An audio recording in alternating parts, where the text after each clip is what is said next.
Pensa só, você arriscar absolutamente tudo que construiu, não contra um concorrente, mas contra os maiores bancos do país e contra o próprio governo.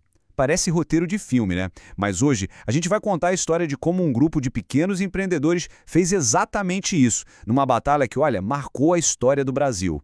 E para a gente mergulhar de cabeça nessa história, toda a análise detalhada que a gente vai fazer aqui é baseada no capítulo A Luta Maior, do livro Prosperidade Reprimida, do Pedro Cascais Filho. É uma fonte incrível que ajuda a gente a entender cada detalhe desse confronto. Então, a pergunta que fica é essa: como é que micro e pequenos empresários, gente de todos os cantos do país, conseguiram bater de frente com gigantes como os bancos e o governo federal? É uma verdadeira história de Davi contra Golias, e a gente vai ver agora como essa briga se desenrolou.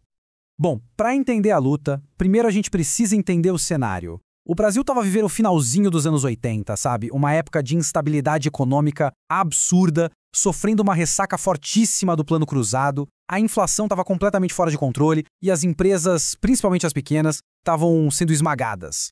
E o impacto disso nos números é gritante. Pega Santa Catarina, por exemplo. O crescimento econômico vinha forte, com 11% em 1985. Mas aí, em 1987, no auge da ressaca do plano, despencou para 4,38%. Era uma queda livre, que já sinalizava o desespero que estava vindo por aí. Mas olha que interessante. Mesmo nesse cenário terrível, o movimento começou a conquistar umas vitórias importantes. Lá em Santa Catarina, conseguiram benefícios fiscais e burocráticos que na época podiam parecer pequenos, mas que faziam uma diferença enorme. E a maior de todas as vitórias veio na Constituinte, com a aprovação quase unânime de um artigo que garantia tratamento diferenciado para os pequenos negócios. A maré, aos pouquinhos, estava começando a virar. Com a força dessa vitória na Constituinte, a luta ganhou uma outra dimensão. O foco agora era aprovar uma emenda que era crucial no Congresso Nacional. E o campo de batalha, claro, se mudou para os corredores do poder em Brasília. E que campo de batalha, hein? De um lado do corredor, você tinha caravanas de microempresários, gente que viajou dias com o dinheiro contadinho tentando salvar seus negócios. E do outro lado, ninguém menos que Amador Aguiar, o presidente do Bradesco, liderando o lobby poderosíssimo dos banqueiros. A tensão ali você podia cortar com uma faca. Mas por trás de toda essa briga política tinha uma crise com um custo humano altíssimo.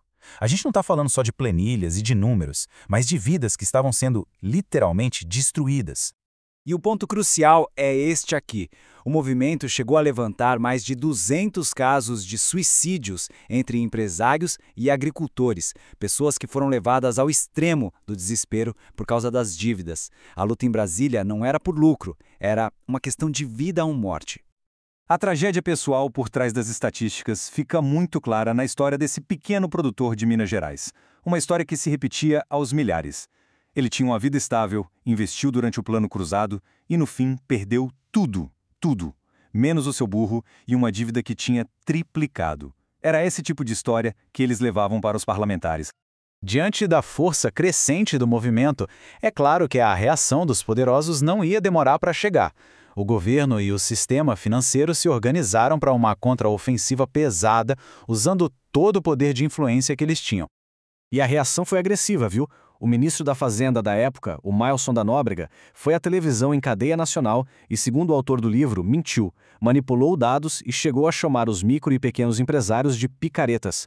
Era uma tentativa clara de desmoralizar, de desmobilizar a luta. O principal argumento do governo era que a tal da emenda ia causar um rombo nos cofres públicos. Só que o texto da emenda era muito explícito, o custo não seria do poder público. A ideia era bem simples, impedir que os bancos privados continuassem a ter lucros exorbitantes em cima de uma correção monetária que era considerada injusta. E bota lucros exorbitantes nisso. Cálculos da época, que são citados no livro, mostram que os bancos tiveram um ganho extra de 7,5 bilhões de dólares em um único dia, só com uma mudança na correção da obrigação do Tesouro Nacional. Esse número colocava em perspectiva o que os pequenos empresários estavam pedindo. Não era pouca coisa. Com a pressão no auge, chega o dia da votação. O clima em Brasília era de final de campeonato. E tudo indicava uma derrota para os empresários. Mas aí, quando ninguém esperava, aconteceu uma coisa inacreditável. Tenta imaginar a cena. 10 mil pessoas, vindas de todos os lugares, formando um corredor polonês nos corredores do Congresso. Cada deputado, cada senador que passava por ali era confrontado com o olhar e com a pressão daquela gente que estava prestes a perder tudo. A derrota parecia certa, mas um verdadeiro milagre aconteceu.